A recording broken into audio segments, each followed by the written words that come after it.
إيه؟ لقيت الناس عمالة تكتب لها في اللايف هتعملي إيه؟ لأ اوعي تعملي كده حرام عليكِ، أكيد في حل اصبري.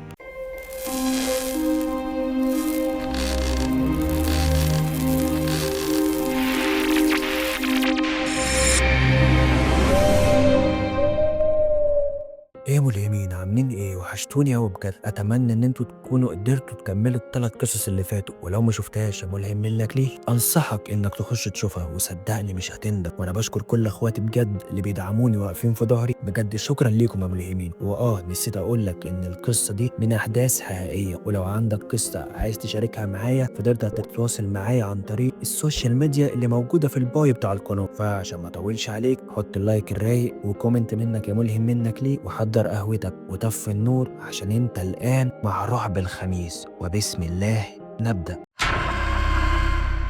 وانا بقلب في فيديوهات التيك توك ظهر لي واحده بلوجر من المشهورين بدون ذكر اسماء، وهي فاتحه لايف. كنت لسه بعدي اللايف زي ما بعمل كالعاده، بس في حاجه وقفتني وخلتني ما اعملش كده. البنت كانت كانها خايفه وهي بتتكلم، صوتها بيترعش وهي عماله تتلفت حواليها. البنت دي ما كانتش كده. لقيتني بتفرج عليها وانا بسمع هي بتقول ايه، بلعت ريقها وهي بتقول هو انا مش عارفه ده بيحصل لي ليه، في ناس كتير قالت لي ان ده عمل وسحر وحاجات غريبه زي كده، بس انا مش فاهمه ده بيحصل ليه معايا كده، انا مش فاهمه بيحصل معايا ليه كده. ما كنتش فاهمه هي بتتكلم على ايه بالظبط، بس كنت متابع لحد ما افهم. كملت وهي بتقول هو انا بشوفه في كل حته تقريبا، وشه ازرق ومنفوخ وبيطلع منه صوت غريب، صوت حد بينازع. مش عارف ايه اللي بتحكيه ده الصراحه، هي قصه ولا ايه؟ بس ده مستحيل يكون اداء قصه تماما، ده اداء حد مرعوب. لاحظت السواد اللي تحت عينيها، بدأت تعيط وهي بتقول يا جماعة أنا بقيتش عارفة أنام، بيظهر لي في كل حتة، أنا قاعدة لوحدي دلوقتي وفتحت معاكم عشان أنا خايفة. ثانية واحدة لقيتها بتبص للكاميرا جامد، قبل ما تبص وراها فجأة حطت ايديها على ودنها وفضلت تصرخ. كانت بتصرخ وهي بتقول ابعد عني ابعد عني، مع اني مش شايف حد، مفيش حد خالص يا ملهمين معاها. وفجأة اللايف فصل. هو ايه اللي بيحصل ده؟ ومين اللي بيظهر لها؟ انا مش فاهم اي حاجة. فضلت فترة مستني حاجة تحصل. فضلت اقلب في كل الفيديوهات واعمل سيرش باسمها يمكن حد يطمنا حصل لها ايه.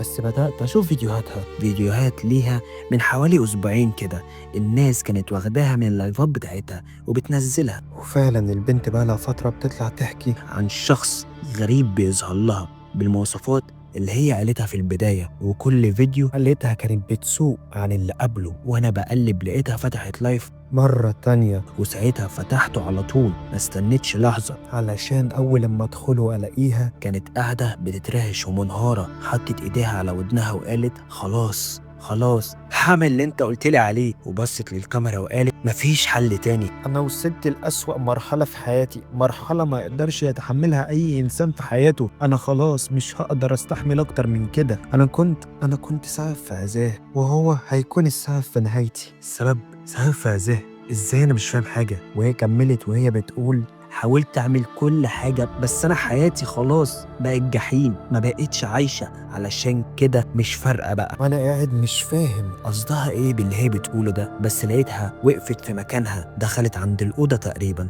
واتأخرت لثواني، خرجت معاها حبل، وكل شوية تبص على اللايف وهي ماشية ببطء شديد. هي هتعمل ايه؟ اكيد لا. جابت كرسي ووقفت عليه وبدأت تربط الحبل في الحديدة صغيرة في السقف. معقول هتعمل اللي في دماغي؟ خلصت وعملت الحبل على شكل حلقة كده. انا فهمت اللي هيحصل ايه. لقيت الناس عمالة تكتب لها في اللايف هتعملي ايه؟ لا اوعي تعملي كده حرام عليكي، اكيد في حل اصبري. كلام كتير عمال يعدي قدامي على شاشة الموبايل، بس انا مش شايف غير حاجة واحدة بس، مش شايف غيرها. بصت للكاميرا وبعدين مسحت دموعها ووقفت على الكرسي، علقت راسها في الحبل علشان تزق الكرسي من تحتها. فضلت على الوضع ده وقت كبير قوي في اللايف، واللايف شغال وانا والناس اللي فاتحين اللايف مصدومين من اللي احنا شايفينه. وما استحملتش الصراحة اكتر من كده، المشهد كان صعب جدا على الكل.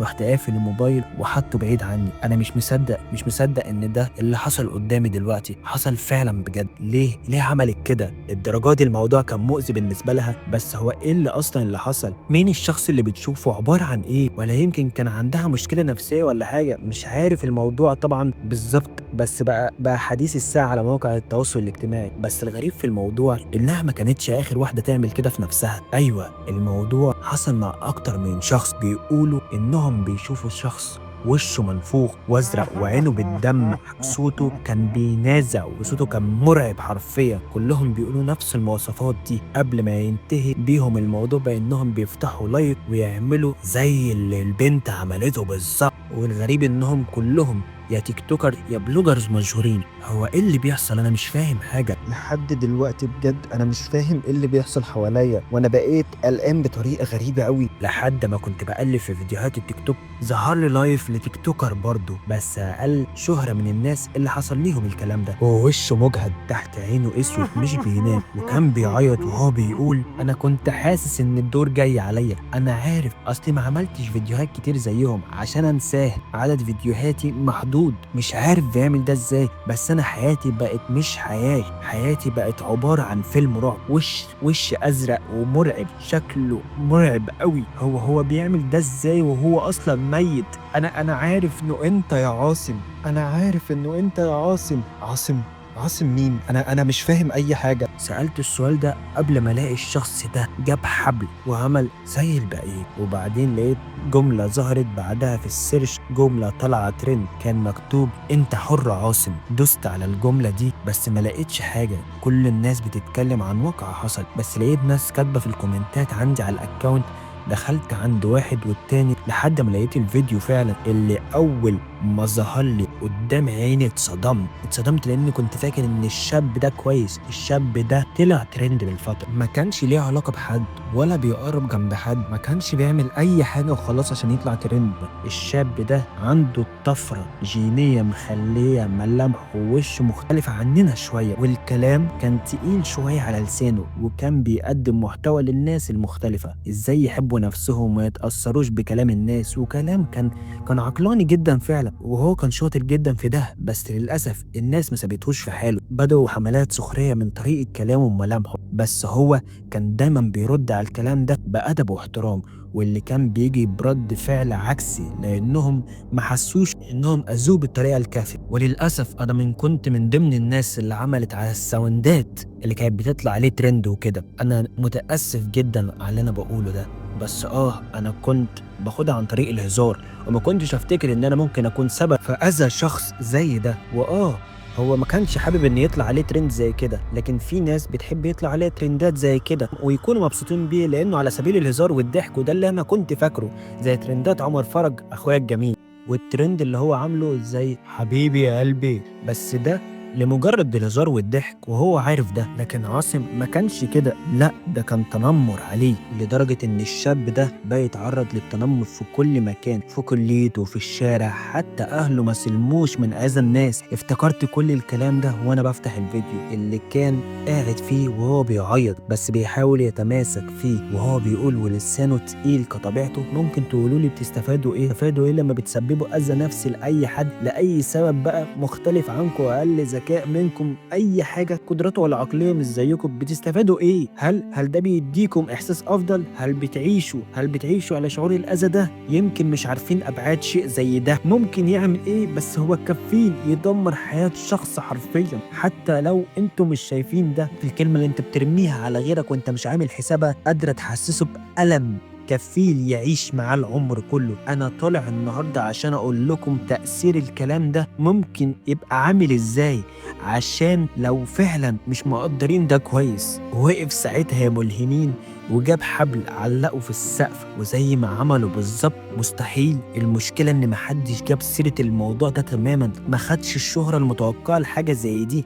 انا دلوقتي اخدت بالي من حاجة، كل الناس اللي انتحرت لحد دلوقتي بتقدم محتوى ساخر بتتريق فيه على الناس، وهم هم اللي بدأوا في حملة السخرية على الشاب ده عاصم. معقول يكون ده السبب؟ حسيت بجسمي بيترعش غصب عني وبعرق بطريقة مبالغ فيها، مش عارف ده من الخوف ولا من الإحساس بالذنب. أيوة أنا الموضوع مخوفني أوي بجد، لأني عملت على الترند بتاعهم قبل كده. هو ممكن أكون أنا السبب؟ أذى حصل لي زيهم بالظبط، مش عارف، بس إحساس بالذنب خلاني أفتح لايف.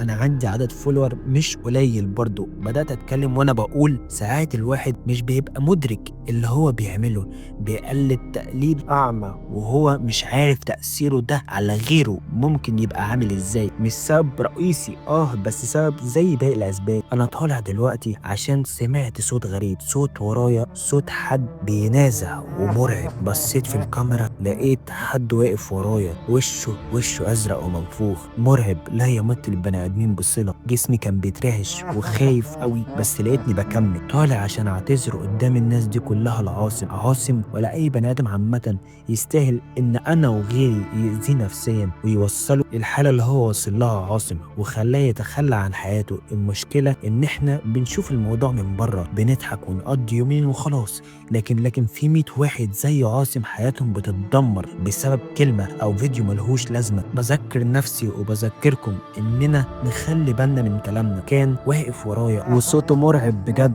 انا مش عارف ممكن يحصل لي زي اللي حصل للباقي ولا لا، بس اظن ان انا استاهل اعيش معاناته اللي كنت سبب فيها. على العموم انا اسف يا عاصم، علشان ابص في الكاميرا واشوف عاصم وهو بيقرب عليا بس ملامحه اتغيرت وبقت عاديه، ومره واحده يا ملهمين اختفى. ناس كتير عملت زي والموضوع انتشر، وموضوع عاصم بقى عبره للناس كتير.